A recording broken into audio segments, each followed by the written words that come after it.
Shalom, selamat malam.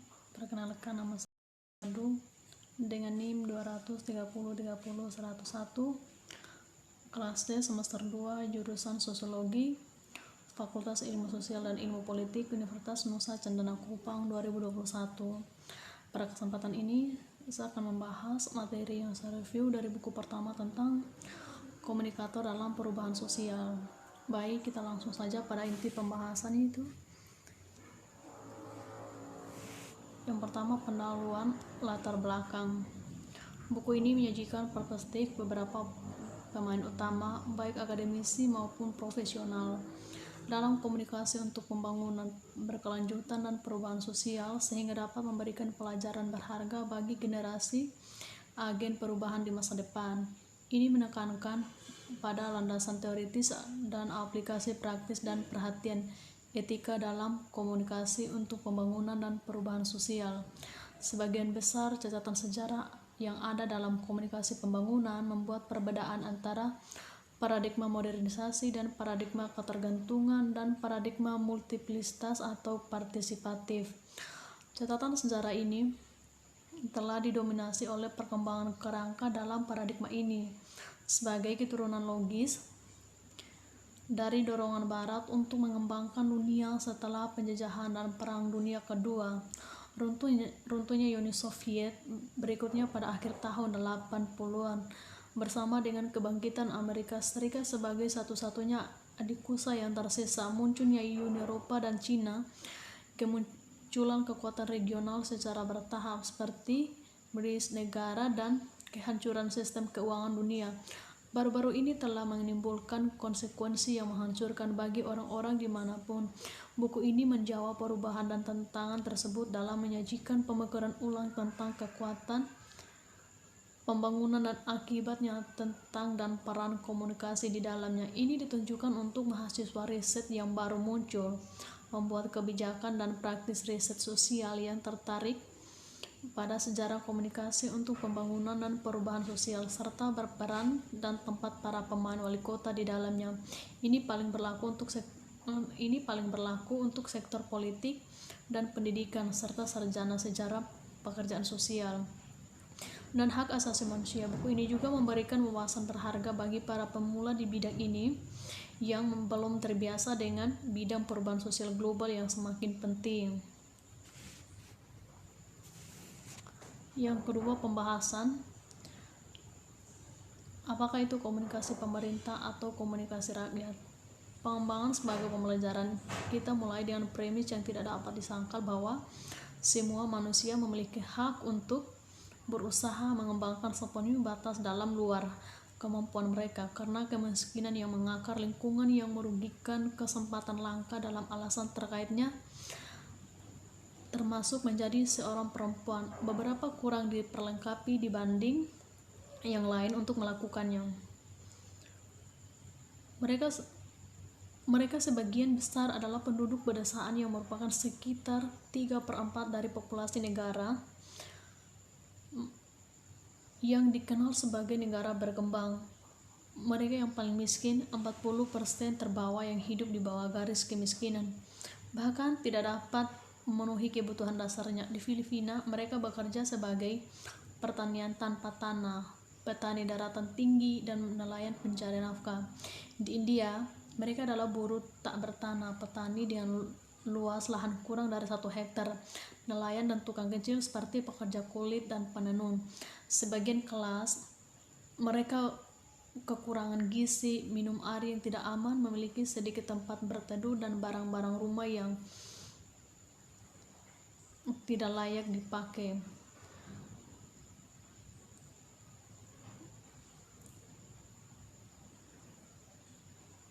Jika mereka tahu caranya berkonsultasi dengan dokter, hanya jika sakit parah, mereka mati muda berdasarkan kebutuhan dan jumlah mereka, dan keluarga mereka pantas menerima panggilan pertama.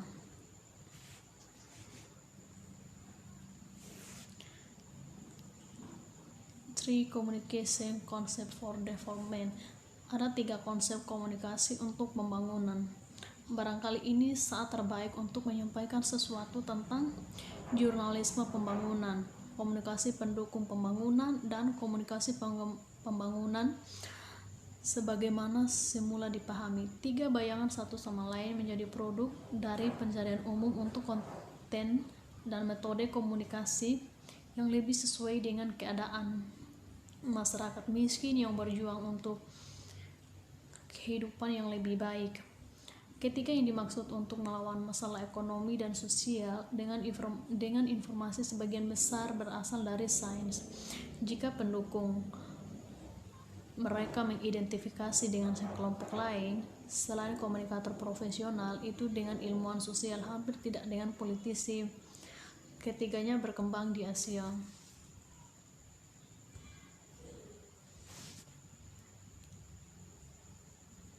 Hubungan hak asasi manusia dengan komunikasi pembangunan. Di sebagian besar Asia, kebebasan sipil dan politik dihargai sebagai nilai fundamental. Di negara-negara yang sistem hukumnya mengikuti tradisi Anglo-Saxon, mereka dibanding dalam konstitusi sebagian undang-undang hak sosial dan ekonomi tidak, tetapi mereka secara tegas didukung oleh negara-negara dengan pemerintahan kolektivis. Oleh karena itu, perpecahan menjadi dua kubu ideologis atau masalah hak asasi manusia dengan satu pihak lainnya.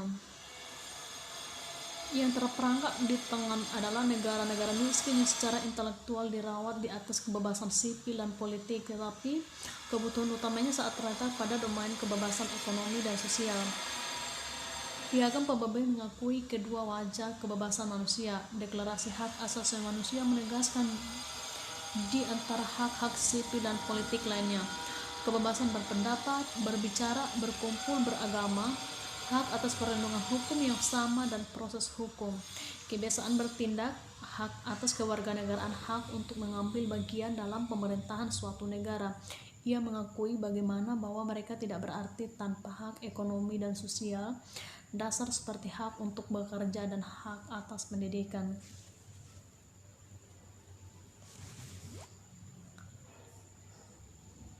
Akun pribadi sejarah DEFCON dimulai pada tahun 1964. Paparan pertama saya ke DEFCON ada di Filipina.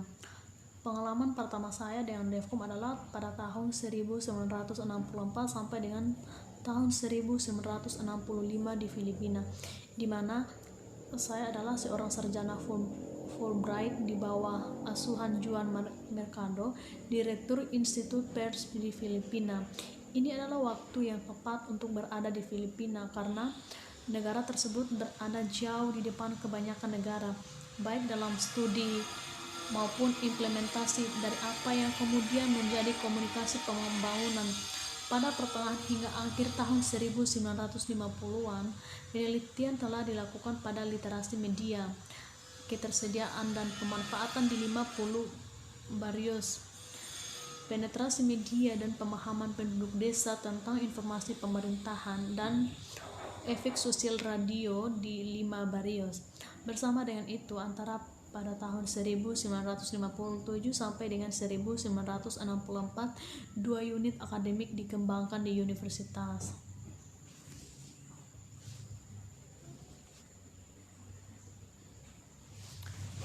University Science Malaysia. Ini adalah situasi ketika saya tiba di Malaysia pada pertengahan tahun 1972 untuk menjalankan tugas terakhir saya sebagai dosen dan pengembang serta direktur program komunikasi masa pertama di negara itu di University Science Malaysia di Penang. Meskipun otoritarisme berkuasa di Malaysia dan juga sebagian besar di Asia, ini adalah tempat yang ideal untuk menyaksikan kemajuan jurnalisme pembangunan dan komunikasi yang lebih luas. Sangat aktif melatih jurnalisme pembangunan di Malaysia dan bagian lain kawasan di UNESCO melalui upaya Alan Hancock mengadakan sejumlah seminar multinasional di Kuala Lumpur yang membahas aspek DEFCON. Folk media atau media rakyat. Pertentangan sepanjang karir saya adalah bahwa media rakyat yang digunakan baik di lingkungan pedesaan tradisional atau diadaptasi ke media massa maupun membawa kesadaran sosial atas rencana pembangunan nasional. Kekuatan mereka telah terdaftar sebagai yang intim dengan massa, kaya variasi, mudah didapat, murah, dan dinikmati oleh berbagai kelompok umur dan jenis kelamin. Mereka tidak harus diimpor, mendapat umpan balik langsung, atau menjadi bagian dari komunitas. Memiliki kredibilitas dan egalitarianisme dan relevan secara budaya.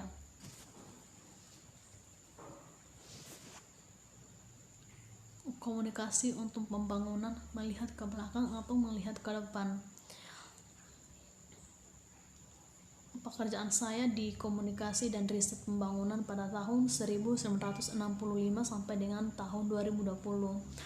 Saya memulai program doktoral saya pada tahun 1965 di Universitas Stanford dengan tujuan untuk belajar dengan Wilbur Sakran yang berada di tahun ke-10 di universitas dan akan menyelesaikan karir mengajarnya di sana pada tahun 1973. Pengungkapan penuh, saya telah menjadi Yesuit selama sekitar 14 tahun pada awal studi saya dan meninggalkan Ordo pada tahun 1970.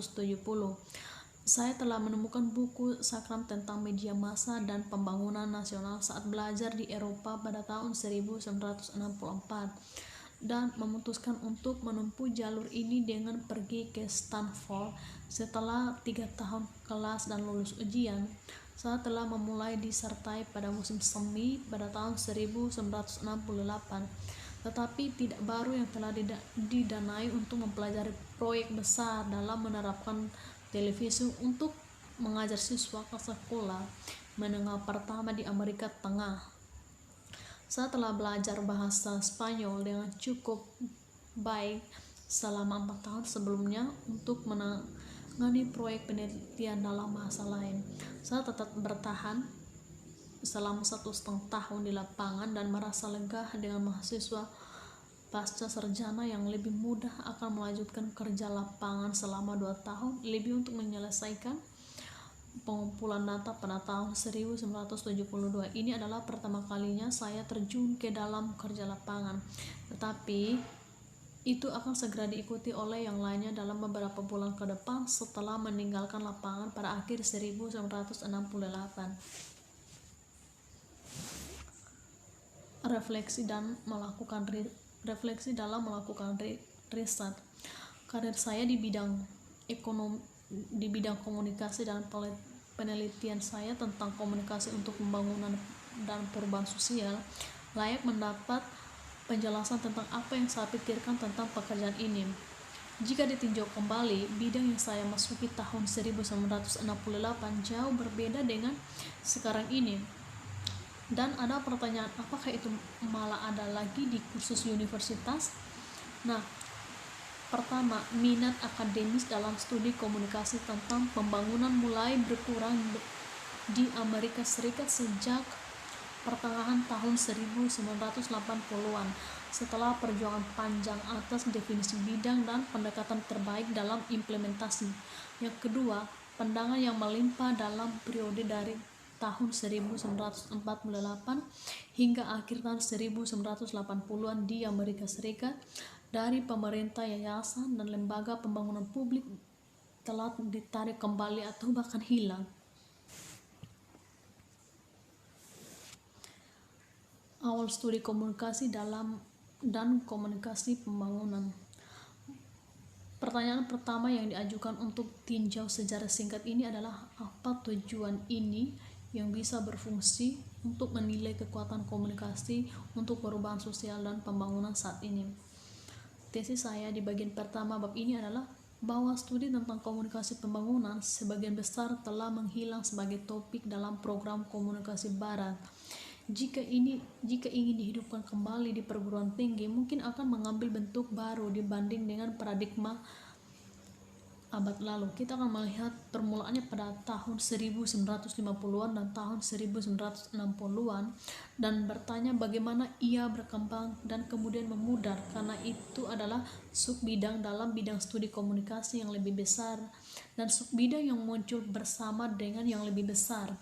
Apakah ada kaitannya dengan pertumbuhan studi bidang komunikasi yang lebih besar di universitas-universitas di seluruh dunia dan berkurangnya minat pada sub-bidang saat ini?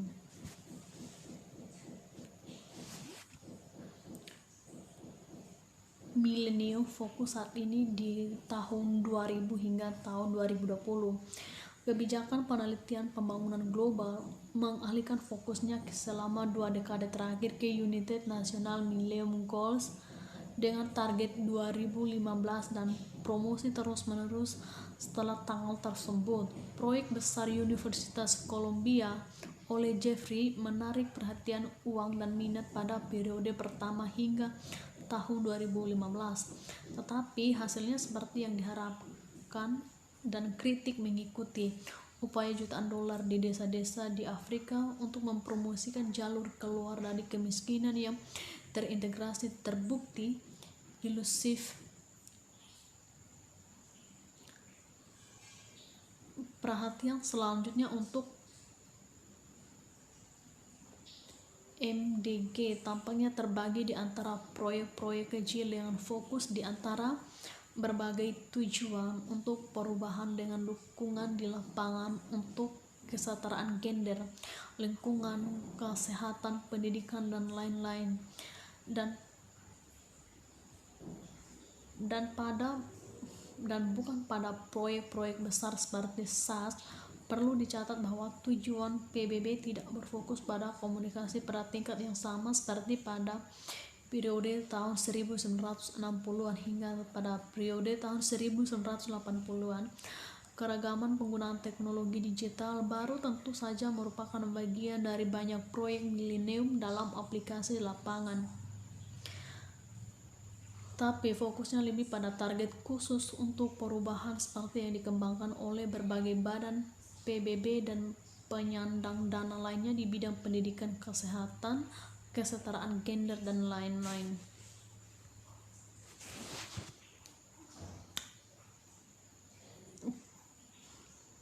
Kelahiran Development Support Communication. Development Support Communication didirikan sebagai disiplin dalam sistem PBB pada akhir tahun 1960-an. Development Support Communication berhutang visinya kepada Erskine Childress dan Malika dari UNDP dan Jacqueline dari UNICEF. Childress adalah putra dari keluarga Irlandia terkemuka dan ayahnya adalah Presiden Irlandia pada tahun 1950-an dan tahun 1960-an. Childress adalah seorang peneliti dan penulis atau penyiar urusan internasional di Timur Dekat serta konsultan untuk PBB. Pengalamannya di lapangan meyakinkan akan pentingnya perkenalan komunikasi dalam program pembangunan. Selama kunjungannya ke New York, dimulai berbicara dengan staf senior di PBB itu menjadi misinya. Dia sangat ingin meyakinkan Paul Hovan, administrator UNDP pada saat itu, dan direktur eksekutif UNICEF, Henry Laboise. Dia juga berbicara dengan UTAN. Hasilnya adalah PBB, UNDP, dan UNICEF bersama-sama mengirimnya ke Asia untuk meneliti lebih lanjut, untuk mengatur beberapa demonstrasi komunikasi dalam pembangunan dan untuk menulis sebuah makalah kebijakan utama tentang masalah tersebut. Pada tahun 1967, Childress dan Fajrato mendirikan sebuah proyek bernama Development Support Communication Service di Bangkok yang dibiayai oleh UNDP dan UNICEF. Tujuannya adalah untuk melayani proyek komunikasi dan dengan memproduksi materi komunikasi untuk mereka. Makalah kebijakan yang diminta untuk ditulis oleh Charles muncul pada tahun 1960-an. Makalah itu begitu perspektif dan inovatif tentang perubahan dan perkembangan sehingga sama relevannya hari ini seperti dulu.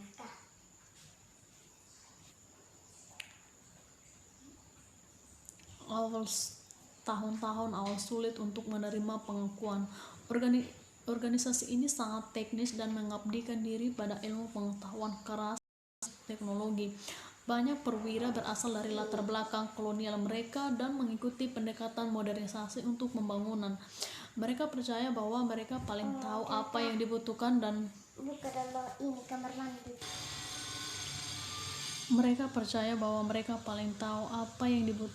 orang dan bahwa difusi, inovasi, dan transfer pengetahuan adalah yang dibutuhkan. Mereka berpikir bahwa menyebarkan berita itu cukup untuk menetes ke bawah dan bagi orang-orang untuk menerima ide-ide baru dan mempraktikannya. Selain itu, mereka tidak mengerti apa itu komunikasi. Banyak yang percaya itu berhubungan dengan telepon, telegraf, dan jalan raya. Selain itu, mereka menganggapnya tentang publisitas dan komunikasi perusahaan karena cabang berada di divisi informasi publik.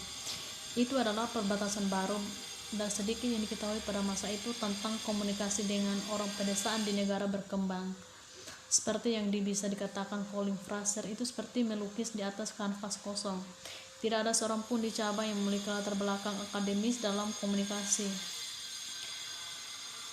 Beberapa di cabang memiliki latar belakang dalam produksi media atau metodologi pembelajaran.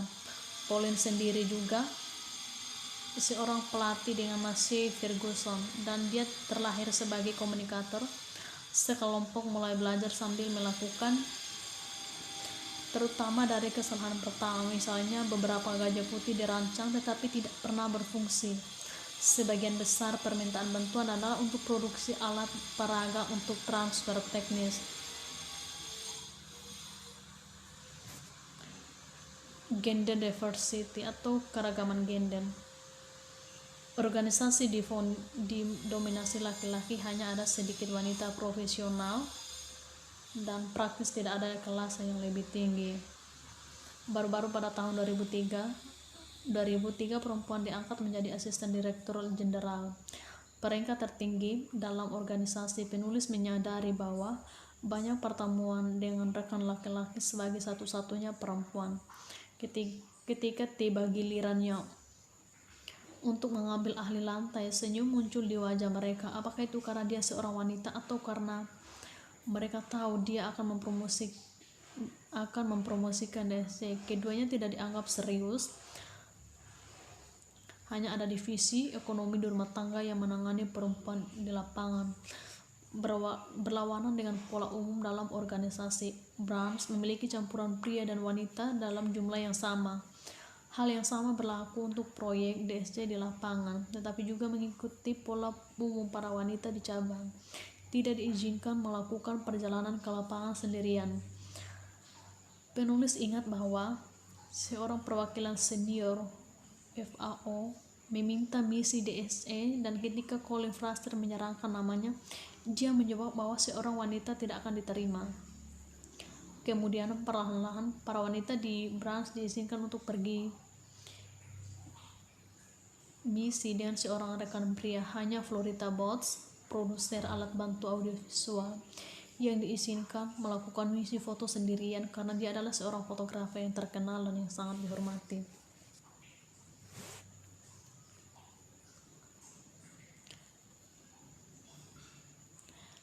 Recognition Allots Paradigma.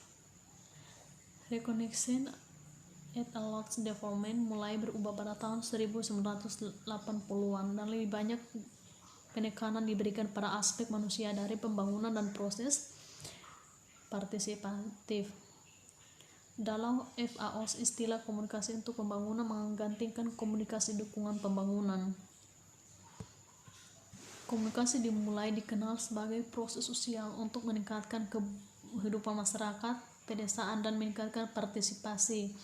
Dimulai dengan kebutuhan orang Pengalaman praktis yang diperoleh cabang membawa pengembangan sejumlah sistem dan pendekatan komunikasi yang inovatif.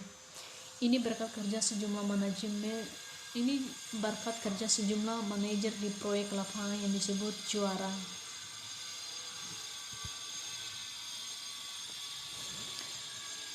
Reason for success, alasan untuk sukses. Pada tahun 1980-an dan tahun 1990-an, FAO diakui secara internasional sebagai pelopor dan pemimpin di bidang komunikasi untuk pembangunan. Ada beberapa alasan untuk pengakuan ini setelah konsultasi ahli. Pendekatan strategis diterapkan. Kegiatan FAO di kantor pusat dan di lapangan mengikuti kesamaan visi. Ada pengurusan kegiatan cabang diintegrasikan ke dalam kebijakan program dan anggaran organisasi. Aktivitasnya dipresentasikan kepada komite program dan keuangan untuk pengawasan dan peninjauan. Cabang menghasilkan sejumlah materi multimedia pendukung untuk diadvokasi. Materi ini dipresentasikan kepada manajemen senior FAO dan distribusikan ke pemerintah anggota badan PBB lainnya dalam LSM. Proyek-proyek di lapangan memberikan bukti nilai tambah Communication for Development. Proyek berlangsung selama 5-10 tahun dan dengan demikian mampu mengembangkan metode komunikasi inovatif dan mendokumentasikan dengan studi kasus yang mendistribusikan secara luas. Program ini memiliki manajer proyek yang terampil atau juara komunikasi untuk pembangunan. 3 manajer proyek komunikasi Paul Daniel untuk radio pedesaan, untuk sistem komunikasi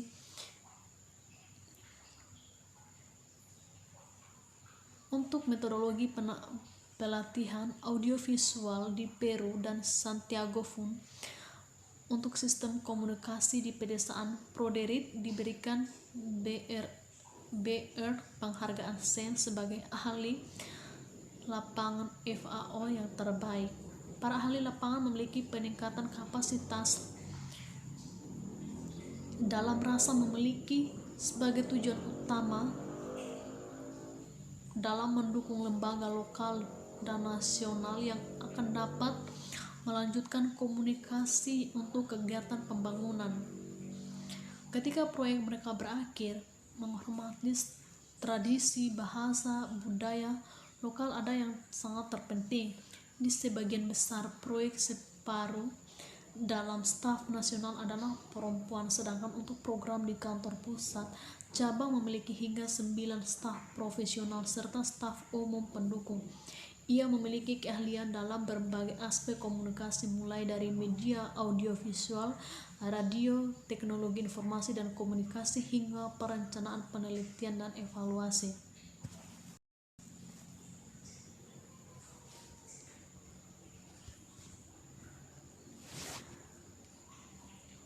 Penurunan peringkat. Sayangnya mulai tahun 2000 cabang diturunkan selama proses reformasi organisasi. Komunikasi tidak lagi dianggap sebagai komponen strategis yang penting. Modus operasional yang diterapkan pada manajemen berbasis hasil dan kerangka kerja logis tidak kondusif untuk pendekatan partisipatif. Selebihnya, krisis keuangan, dana untuk proyek terbatas dengan lebih sedikit sumber daya yang tersedia untuk pengembangan partisipatif dalam dan komunikasi. Selain itu, grup memiliki kapasitas penelitian yang lemah untuk mendokumentasikan hasil dan penghasilan bukti. Secara khusus, kelompok tersebut kekurangan data kuantitatif yang memadai tentang dampaknya untuk dapat membuktikan nilai komunikasi untuk pembangunan kepada pembuat kebijakan dengan latar belakang ilmu pengetahuan alam. Ini adalah kelemahan yang serius. Akhirnya, setelah proses reformasi, istilah komunikasi digunakan untuk petugas informasi publik yang dapat diandalkan, sehingga memperdalam kesalahpahaman yang ada sejak awal antara komunikasi untuk pembangunan, komunikasi perusahaan dan publisitas. Research and Evolution, penelitian dan evolusi. Pendekatan komunikasi partisipasi saat ini membutuhkan penelitian dan evaluasi partisipatif yang akan dilakukan dengan kepemilikan masyarakat yang terkait. Ada beberapa metode partisipatif yang bisa diterapkan. Pada awalnya dilakukan beberapa penelitian dan evaluasi, namun utamanya menggunakan metode pemasaran dan dilaksanakan oleh pihak luar.